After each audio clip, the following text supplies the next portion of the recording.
Okay, welcome everyone. Good afternoon to our first ever live broadcast of sort of life as a student in ADBE. This is the first time we've ever done one of these YouTube streams, so hopefully you're going to find it really interesting and helpful in terms of exploring your interest in coming and being a student at School of Architecture, Design and Built Environment. My name is Richard Bull. I'm the Deputy Dean of the school, so I oversee the learning and teaching and overall student experience in the school.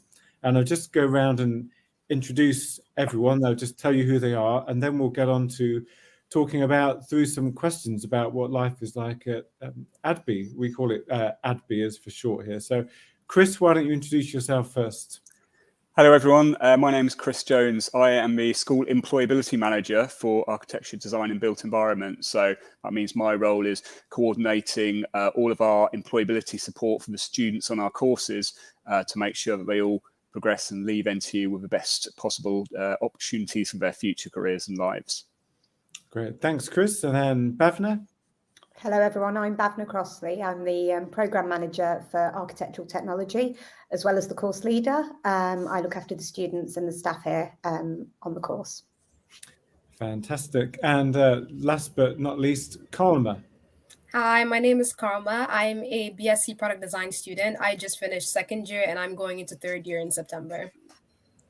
Yeah, fantastic. So we've deliberately tried to get a broad range of people on this call. The school is made up of 5 different departments, so you may be interested in one of those different ones. We have civil engineering, we have construction management and quantity surveying, we have property management and development, architecture and product design. So you may be interested in one of those 5 different departments, and we're going to keep this fairly general in terms of life across the school. We won't get too much delve into too many specifics, but if there is any questions you want to pose into the chat, then we will certainly try and address them as well as we can. So we're going to have a range of questions coming up, and I think our first one should pop up now. So this is really thinking about where we're based in terms of the campus, what kind of buildings and facilities we'll be in. We're really excited. We're based in Nottingham city centre here, and we're right in the centre of the city, which is absolutely fantastic for the student experience. We're based across a couple of buildings mainly. I'm here in the Maudsley building, which is right in the city centre. We have a tram stop just outside, so you might hear a tram go by at some point. And then we have the beautiful Arkwright building behind me, which is a listed building where a lot of our studios are based, particularly for architecture. And then underneath the Maudsley buildings, we've also got some fantastic workshops and facilities available for a range of students. And then I thought I'd just ask Bhavna, in terms of our architectural technology students and range of students, what kind of facilities do you have access to for your students? Our students are very fortunate, as are many within our school. They have a dedicated studio space, which is just for them, where most of their learning takes place. And then there's other fantastic facilities, such as the workshops, the model making facilities, where they can use the laser cutter, the 3D printer, and also some high-spec computer laboratories as well, which they can make use of. And then there's also the university-wide resources, such as the library, which offers a lot of support and space resources as well. So my view is, I think the students are really lucky. We've got so much for them to get involved with and use.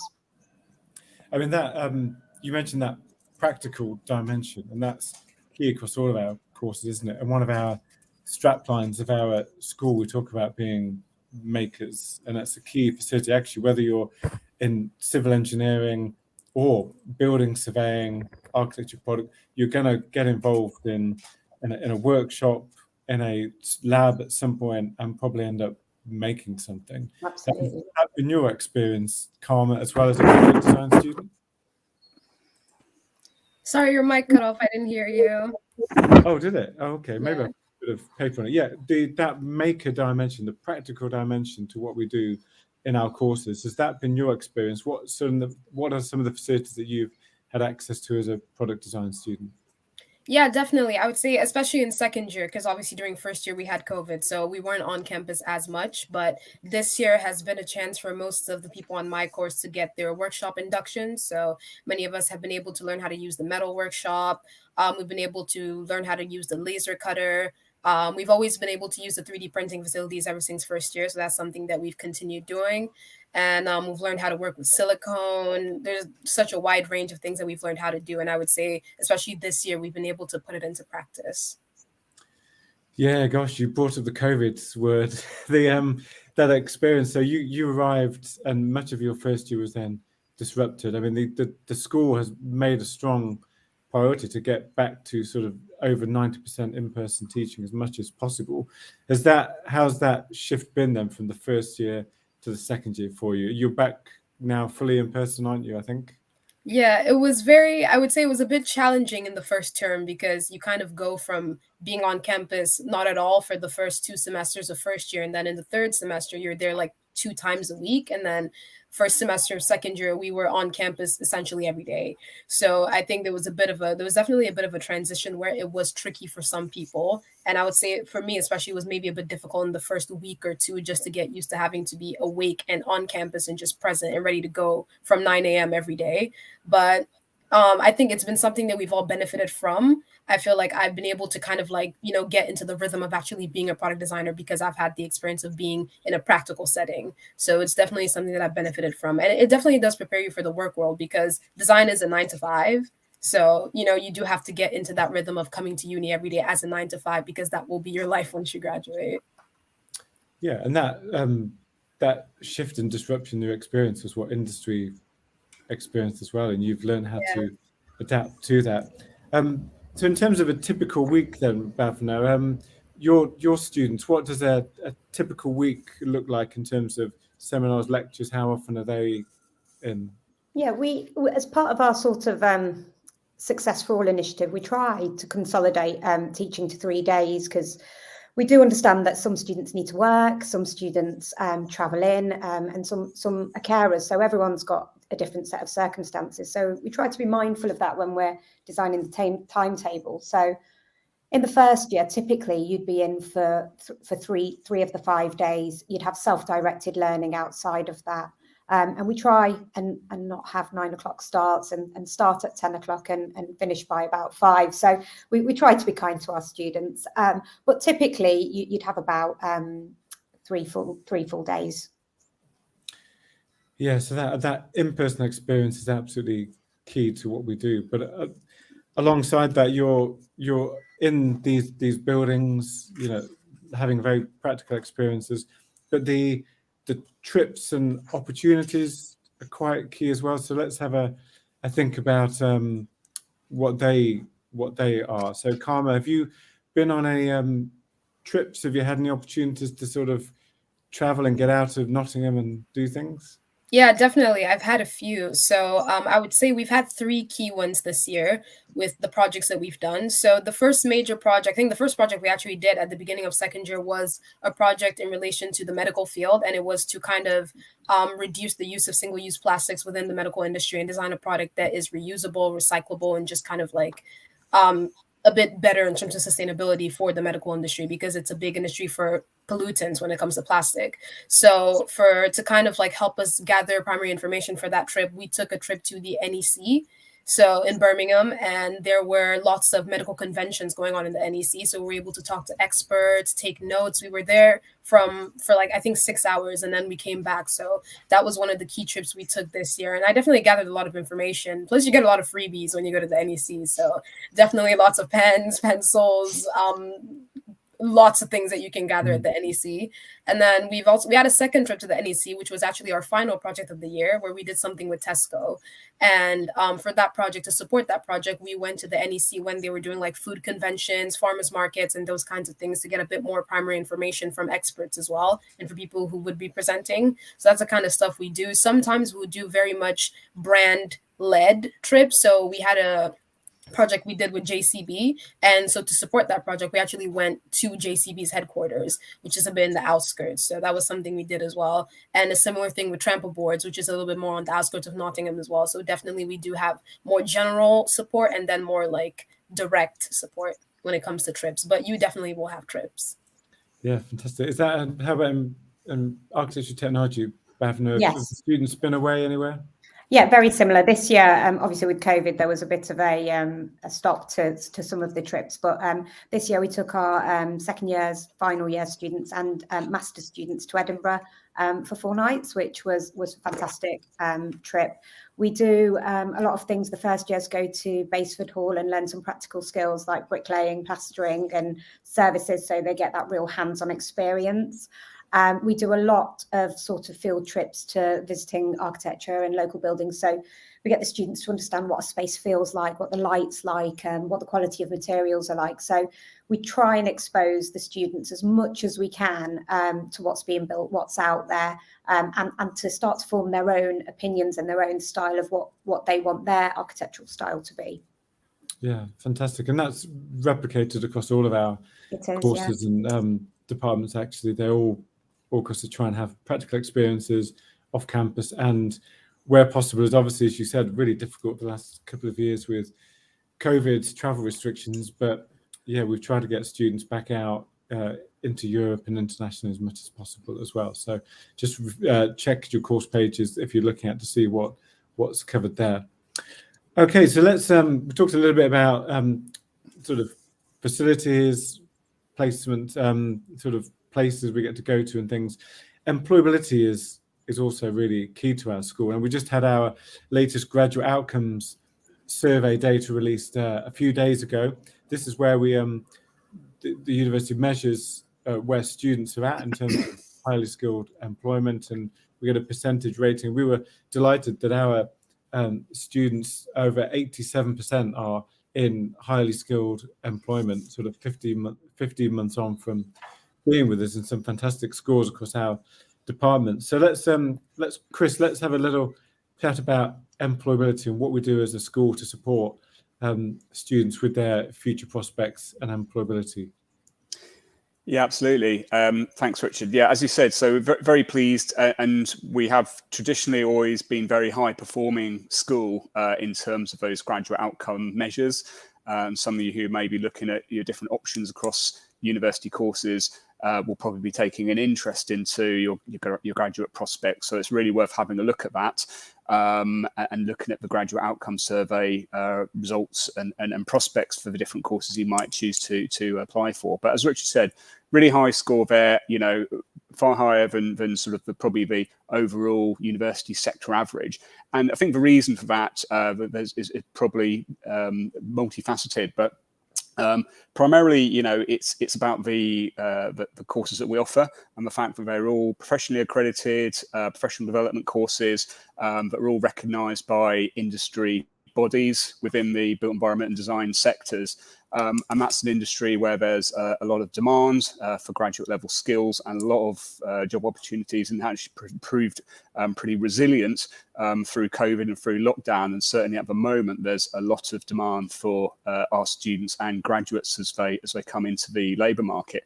And all of our courses will provide students directly with the opportunity to progress into relevant careers that are very directly related to the subjects that they've been studying. So they all put you directly onto a professional pathway that you can kind of progress into.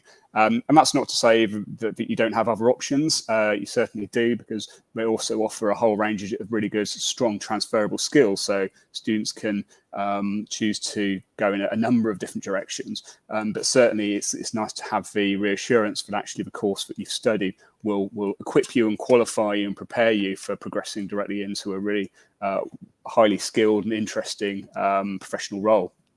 So I think it's a lot about the courses that we offer, but it's also about how we deliver them and how we teach them as well. So as well as that professional recognition, we're very industry aligned. So we have a lot of engagement from employers, from industry contacts. They help to inform what we teach to make sure it's up to date and it's industry standard. And they help to develop our curriculum, and they also input directly into that. So we have a lot of practical hands-on learning, as has been outlined, a lot of experience-based learning. So students are actually doing the tasks and activities that they would be expected to understand and do within the professional workplace. And that's supported by tutors, most of whom have come from industry themselves, so they've got a background in that sector, and it's also supported by external employers and industry professionals.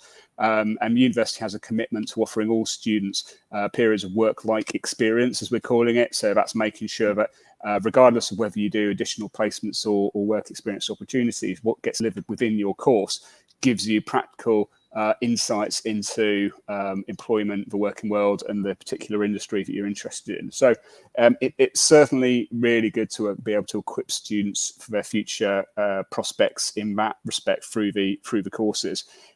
It's the subject knowledge of industry specialism and the skills, but also it's about the transferable skill set and mindset that we're able to provide students with. So whether that's encouraging students to work really effectively as part of a team, developing their resilience, building confidence, creativity, problem-solving skills, these are all things that are actually really important to employers, as well as actually what you know and what your qualifications are. And there's a really good range of opportunities to you, both throughout the course and outside that as well, where students can build that understanding, that commercial awareness, develop their mindsets and their personal attributes, and make really good professional networks and contacts with our alumni and industry partners as well. Yeah, thanks. So that support from the employability team is key, particularly, I guess, in sourcing placements. Karma, am I right? You're doing a placement year, aren't you? Yes, I am next year. I'm going to third year, so third year will be my placement year. Fantastic. So how did the employability team help you in terms of trying to source a placement? I actually found my placement through InPlace, which is the platform that we have at NTU for finding placements. So that's what I use. That's where I was able to find my placement. Obviously, you can source them yourself individually as well on LinkedIn and all those, but I was lucky enough that my placement came through InPlace. And I would definitely say that employability helped me a lot with working on my CV and my cover letters. So that was something that was very, very key. I had, I think, 3 or so sessions with the employability team where I would like work on something and then we'd have a meeting, come back, show them what I have. They'd give me feedback. I'd go away and then come back with a refined version of what I have. So I would say those meetings were very key. And I appreciate all the help that they were able to give me, because that was what got me the first interview. And then, I kind of did the rest myself, but I really appreciate the help with getting that first step. Yeah. Fantastic. And I suppose just to add from that, from my point of view, around the general support from the employability team, we're very lucky at NTU. I think we have one of the largest, if not the largest, employability team within the UK in higher education institutions. So we have a really good level of expertise and support. We have dedicated careers advisors and employability advisors linked to each of our schools with a good level of subject specialism for the kind of areas that our students are studying, so they can provide really good tailored advice. So there's one-to-one support, there's workshops, there's a lot of really good online information, support and advice. And as Carm said, we have platforms where we will advertise and promote vacancies and opportunities for our students that our business advisors are going out and engaging with local employers and national employers to bring those placement and graduate vacancies into the mix. So, Chris, I mean, that sounds like there's lots on offer for students.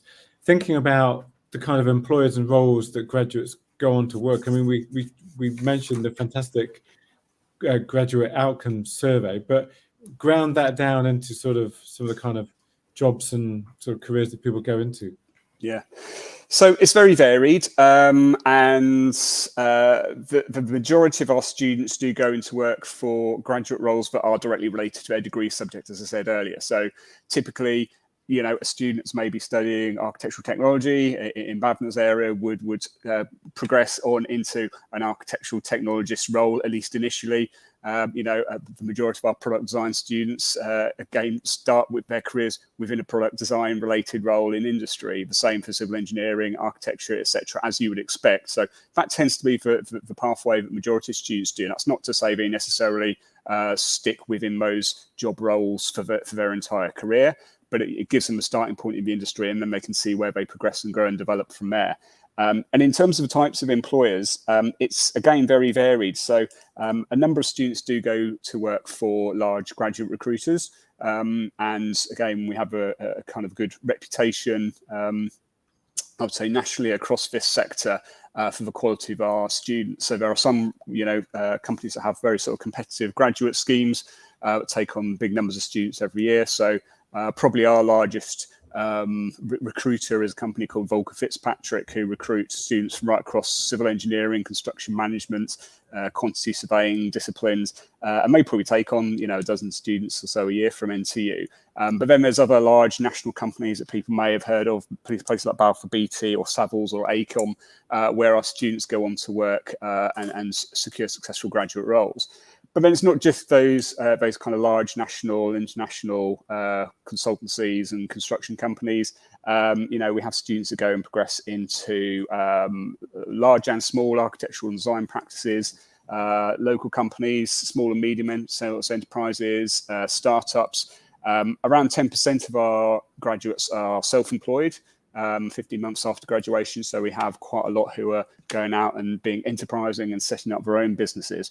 So it's a real broad range of opportunities, but certainly we're able to really bring those in and promote them to students. So this year, having had a sort of a bounce back from COVID, probably we had a really significant increase in the number of graduate roles that we've sourced and advertised within the university. So we had around 4,000 graduate roles advertised this year across NTU, and about 1,000 of those were specifically for students studying ADBE related courses, and that's quite like a 60% increase on the previous year. So certainly we see there's a very buoyant graduate jobs market there, and we do get students working for a real wide range of organisations and job roles.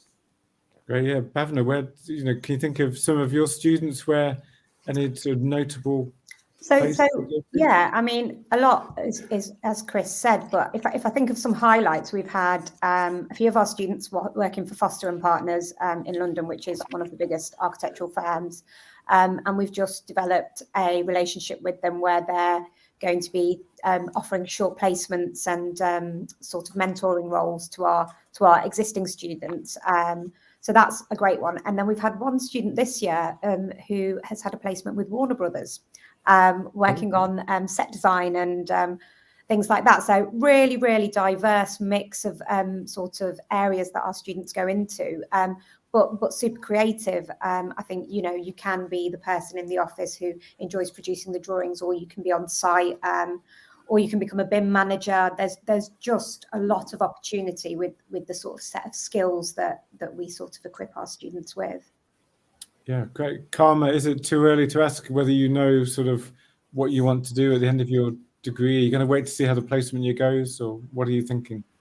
I think coming to uni, there are two things that I've kind of like grown as in terms of realizing what my passion is with design. So one of them definitely is, which I didn't know I had a knack for this, is graphics design, because I came here with very much a physics, chemistry, and math background, and then I've emerged as a graphic designer. So that's been very interesting for me to discover about myself. And the other one is sustainable design, which is something I always knew I was passionate about. But I think having the opportunity to do projects in relation to sustainability has helped me kind of grow that passion.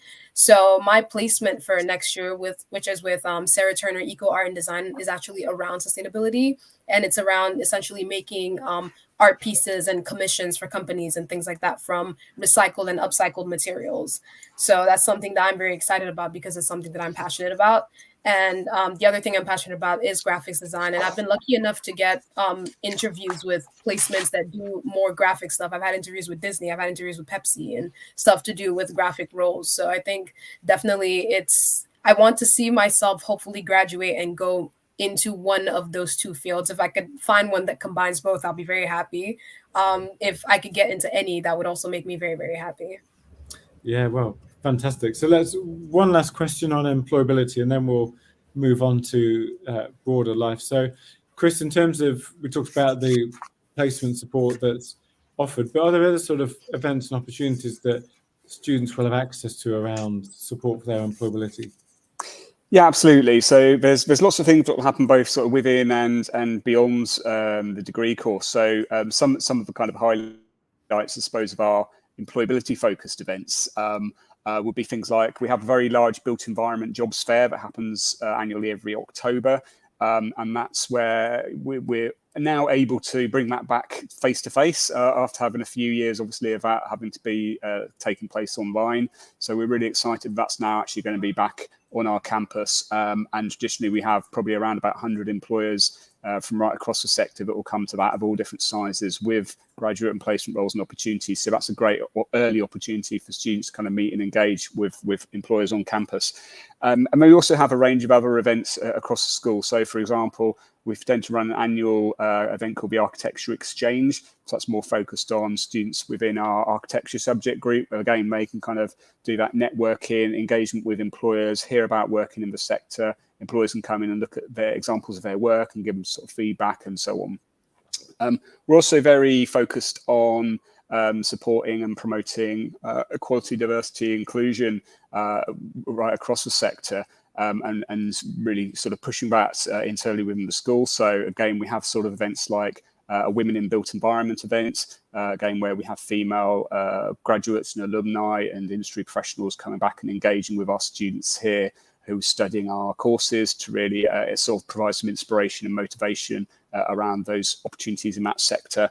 We've also had a really interesting range of celebrating Black excellence in the built environment event over the last year. So again, having some really kind of really positive role models coming in from diverse backgrounds, talking about their career journeys and providing some real sort of inspiring views and ideas for our current students. So there's those kind of events, fairs. We have lots of employer presentations. We have lots of practical workshops where students can kind of get help with navigating their way through the application process, for example, or assessment centres or mock interviews, things like that.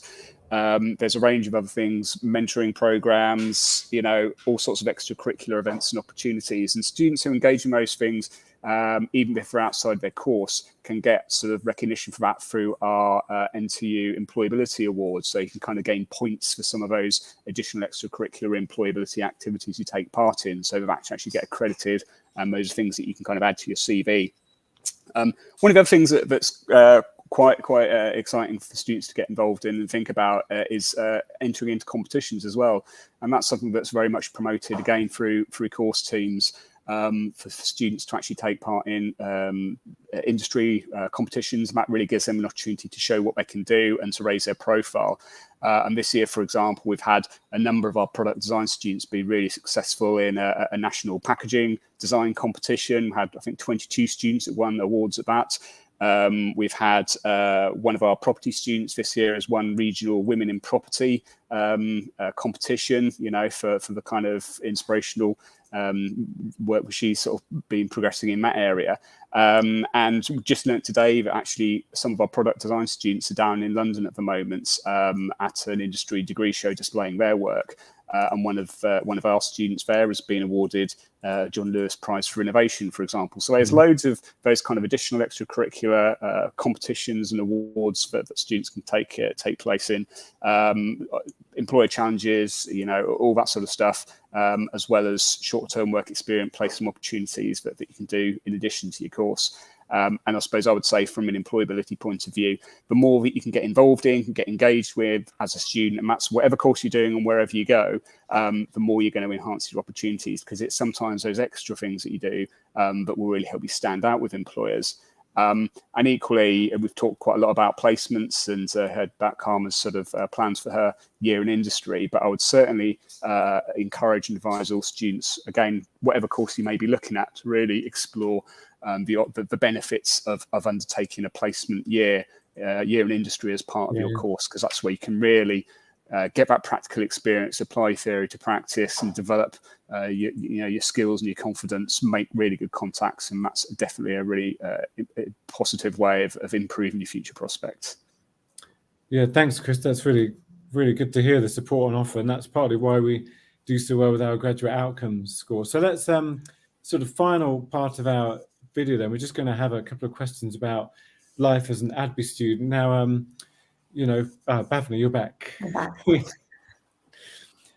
Just in time to answer this, well, I won't put this one on you, Bhavna, as you're not a student, but you might be able to reflect in a couple of minutes on what you see life like as our students. But Karma, really, we should start with you in terms of, we talked a lot about all the employability stuff and the facilities, but, you know, stepping back a bit, how have you found life as a ADBE student? What is life like?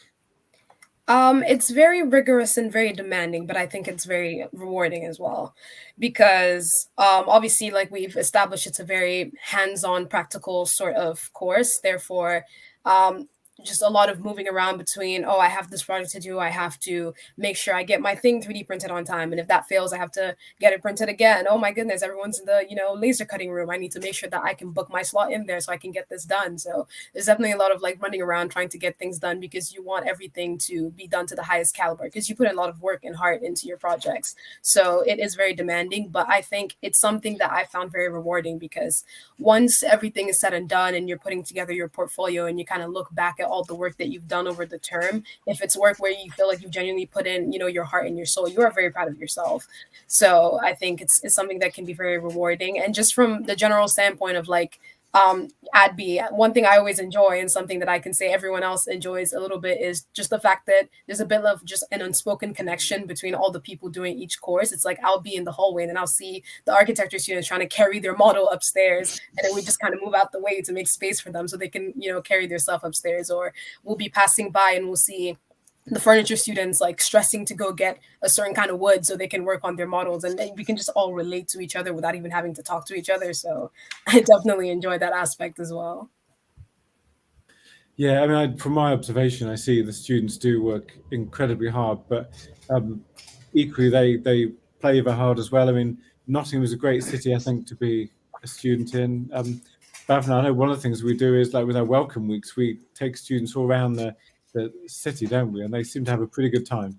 They do. We do a bit of a walking tour where the students get to know the city, and then we try and like group the students with their interests. So those who are interested in film, those who are interested in food, and then we try and get them to look at these different spaces. But yeah, we really do think it's important to have that right work-life balance, and I think like Carmen hit the nail on the head with, you work hard and then you reap the rewards of being able to enjoy yourself as well, because it is a great city.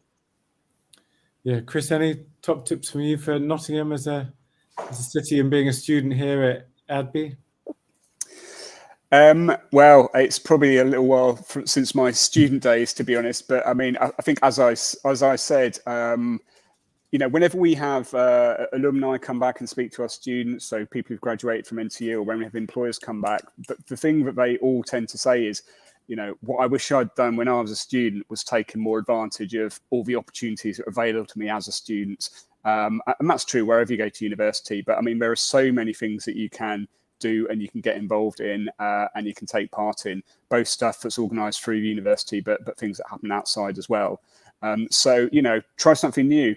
Get involved in a new opportunity, say yes to doing something different. And I've lived in Nottingham for many years, and it is really a great city, actually. There's lots of really nice places to go, socialise, eat and drink, have lots of entertainment, whether you're into sports or music or anything else like that. It's a really good place to come and live and study. So hopefully people will have it on their list.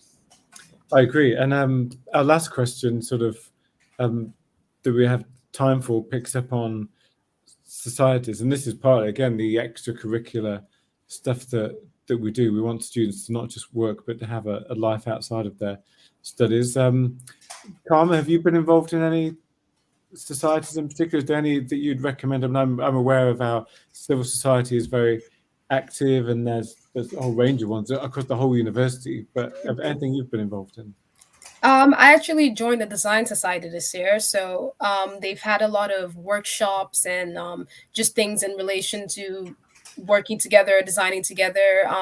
They had a session where they were teaching how to use Illustrator and Photoshop. So there've been events where I think I haven't been able to go to as many events as I would have liked to, because second year for product design is extremely busy and I have not had as much time as I would have liked to. But just, having the chance to attend these things, I think is something that's very important, because it helps you grow and it helps you kind of like meet other people with similar interests, even though they don't necessarily do your course, because you might meet someone from BA who maybe is in the same society as you and you can learn from them as well. So if it comes to societies, maybe I'll say in relation to my course, I would recommend the Craft Society and the Design Society, because I think that those two are very good for just helping you to stimulate you as a designer, opening your mind to doing creative things and hands-on things as well. So I would recommend those two. In general, I would recommend the Photography Society as well, because one thing that you may not know about our course is like a lot of the pictures that you see in our portfolio or in whatever we submit, we take ourselves. So you have to kind of like, you learn as you go to get a little bit better at like product photography. So if you could join a society where you can improve in that, there's no harm in that at all. Or even maybe the Platform Magazine Society, that would be good as well for helping with your art direction and your creativity, because that is our NTU award-winning magazine. So you definitely will need to have a bit of a creative eye and an artistic eye. And I think you can gain that by joining that society. So those are the 4 that I would probably recommend for my course. Okay, wow, I hadn't heard of the Platform Society before, so that's fantastic. And any sport, I mean, we have lots of sports as well and activities. Clifton has got over there amazing sports facilities just outside the city centre. So Wednesday afternoons generally as lots of sort of sports, lots of inter-university competitions as well to be involved in. So, gosh, well, I feel exhausted. There's so much going on in our school. It sounds like it's a really fantastic place to be as a student, and seeing the whole range of activities from the content of the curriculum and the diverse sort of practical studio-based environments that people are into, the commitment to employability and all the societies. I think you can see what an amazing school we have and what a fantastic place Nottingham is to come and study. So I hope this has been a really useful sort of half an hour conversation for you to listen in, has answered many of your questions. If it hasn't, do get in touch with us. You'll be able to find our contact details on the website, the School of Architecture, Design and Built Environment website on the main NTU site. And I'm sure there'll be links circulated off this. But I think that's all we have time for now. So I want to thank my panel for being available this afternoon, to Karma, Bhavna and Chris for spending time discussing this. Yeah, the link is there for you to look at. Thank you very much. Hopefully we'll see you very soon here, and get in touch if you have any more questions. So thanks very much, everyone, and goodbye. Thanks for watching. Bye. Bye.